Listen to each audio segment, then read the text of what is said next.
Carl and Damon here from Games, Brrraains A Head-Banging Life, gbhblofficial for short, and they made what into a TV series? Castlevania, Season 3, Episode 3, Investigators, directed by Sam Dietz and written by Warren Ellis, as always. Same duo. Brilliant. Trevor and Cypher are on the outskirts of Lindenfeld discussing what they do next. Cypher suggests to take a break, but that changes when they kind of talk about the many night creatures that are still out there, how many people still need their help. Like, they're almost trying to talk themselves into not having a break. People need our help and all that. Yep. It does get a bit jokey, talking about some weird stuff. Burning devil goat turds from the sky, in particular, was quite funny. I like their chemistry is brilliant, man. Yeah, they are great together. They end up laughing and reflecting on the fact that they are actually having fun.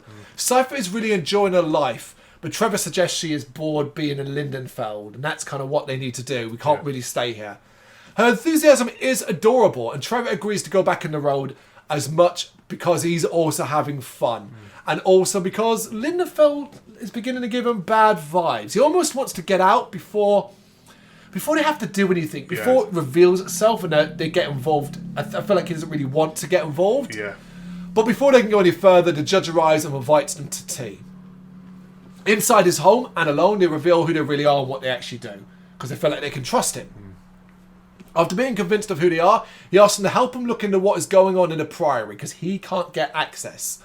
He then tells them that some time ago, Lindenfeld was attacked by night creatures, and we see that assault in a flashback scene. Yeah, it's brilliant, man. Yeah, it is gruesome as well. Oh, Classic God, Castlevania bloodiness. Yeah. One guy getting his face torn off, which is good. That was nasty. Yeah. The judge's men fought back and were able to defeat the night creatures using old war tactics. One night creature attempted to escape, this known as the Visitor, and in doing so crashed into the Priory. After some initial screams, it went quiet for those outside, and the judge became concerned that the monster was communicating with the monks inside.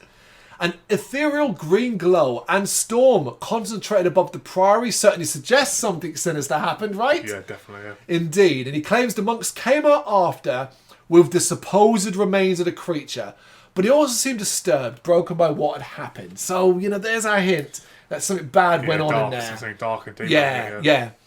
Afterwards, Salah began refusing townfolk into the Priory's monastery. Disturbed strangers began to arrive in town, being let into the Priory and growing in numbers. The judge wants Trevor and Cypher to get inside and find out what is going on. Trevor doesn't want to, which is fair, but Cypher is easily able to convince them and they agree to do some investigation. Again, she talks them into everything. Yeah, just literally back and forth. It's funny. I'm not looking at you. No, I'm not looking at you. Yeah, it's funny, yeah. On the sea, the captain and Isaac are sitting together, and Isaac tells the older man about some of his experiences. Some of the best stuff in season 3 is Isaac just talking and sharing conversations with people. He is the character I feel like is the one that I want to focus all my time on. Yeah. So I was hoping that I'm hoping this is not going to be the end of the captain. I would like to see more of him because they seem to work together well. But who knows? Who knows, indeed. But Isaac also reveals that he stopped self-flagellation because he's lost his faith. So that was a really interesting touch. The captain wants to hear Isaac's story, and Isaac reveals his time with Dracula, and they debate what Dracula's goal was, what happened to Dracula, what Forge Masters can do, and why they're able to get souls from hell. So a little bit more in depth about what the ins and outs of it are, which is cool. Isaac reveals to the captain what he plans to do, and when challenged to answer what next by the captain, he muses and suggests he might continue Dracula's goal to destroy humanity. So I thought that was interesting.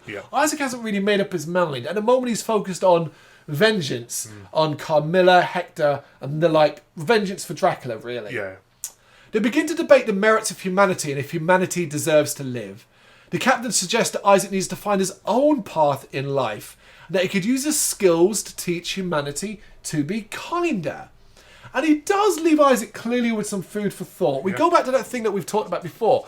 Isaac may not be beyond saving, and it's simply a matter of the right people. He's wrestling in his mind. Yeah, the problem is he keeps meeting people that are evil as well. That's the problem, yeah. But the argument is he's always going to meet people that are evil. Of course. Finally, because we are always catching up with people in different segments, we pop over to Camilla's castle in Striga, where Lenore has come to visit the mess that is Hector in his cell. She's brought A peace offering, threatening to kill the guard for his treatment of Hector and bring him food. A great touch. What a clever way to try and gain Hector's trust by threatening the guard as if he's been too cruel to Hector. Even though that guard would have done nothing outside of the instructions of his masters. Hector is not convinced, and he does call her out on it, so at least Hector's smart enough to be like, yeah, that show was... He even says, like, was that show for me, you know? Lenore reveals to Hector that the roles of the sisters, hers as a diplomat, and introduces herself to him. She also explains to him that without Camilla, they would be lost. So pointing out the importance of Camilla in the group. Definitely. Hector refuses the food, but she teases him a bit, and his hunger does take over. It is like she's feeding a pet. It's done in a way that she's, come on, coaxes him over, drops the berry in his hand. Good boy. Control too. It is slightly disturbing. It is, probably, yeah. As they talk, Hector seems to relax.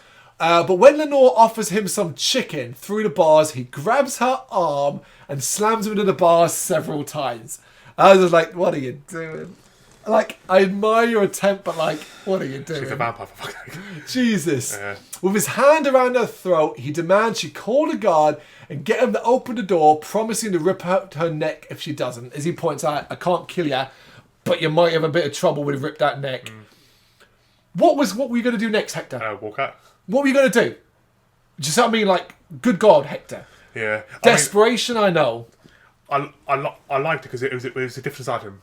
Yeah, we haven't seen this side. You got to see fighter. His strength. Yep. But it's like seriously, come on, man. Yeah. Choose your moments. Yeah, this was not smart. No. As she transforms into a swarm of bats, appearing behind him, and then kicks 10 shades of shit out of him. She beats him up pretty badly. The fact that he's still alive is a miracle, yeah. He is beaten to a pulp by Lenore and left on the floor, and she's not nice about it. The things she says, you see the Carmilla in her. The sort of evil in her. I like what she said about the fact that people underestimate you. Yeah, because she's a speaker, yeah. As she leaves, she throws him a blanket and points out she's not weak because she looks for peace. And that's how we end the episode number 3. And it's a nice catch-up, popping in at everyone. We're progressing.